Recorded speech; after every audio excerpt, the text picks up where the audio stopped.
বরগুনায় ডেঙ্গুর ছোবলে ঝরে গেছে ১৩টি প্রাণ।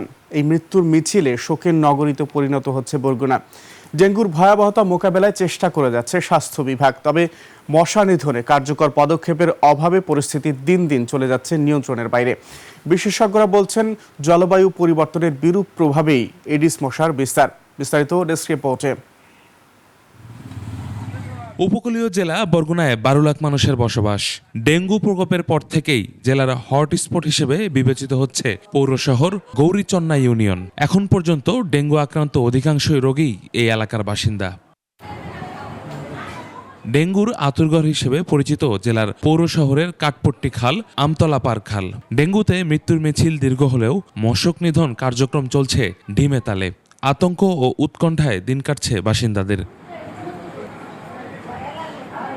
স্বাস্থ্য বিভাগের তথ্য অনুযায়ী এ পর্যন্ত সারা দেশে ডেঙ্গু রোগী আক্রান্ত হয়েছে ৫,৭৩৯ জন।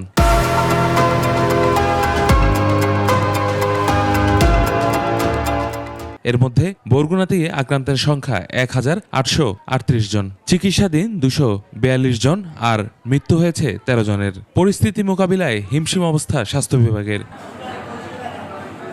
ধারণ ক্ষমতার দ্বিগুণ রোগী ভর্তি হওয়ায় অনেক রোগীকে হাসপাতালের বারান্দায় চিকিৎসা দেওয়া হচ্ছে। এতে চরম ভোগান্তি পোহাচ্ছেন রোগীরা।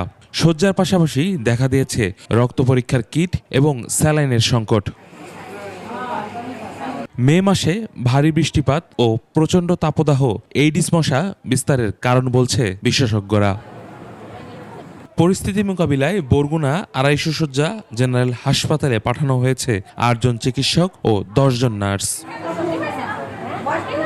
মশক নিধনে গাফিলতি ও জলবায়ু পরিবর্তনে জেলায় ভয়াবহ রূপ নিয়েছে ডেঙ্গু। কার্যকর পদক্ষেপ না নিলে প্রাণহানির সংখ্যা আরও বাড়তে পারে বলে ধারণা সংশ্লিষ্টদের। ইউসুফ হাসান নাইম, ২১ টেলিভিশন।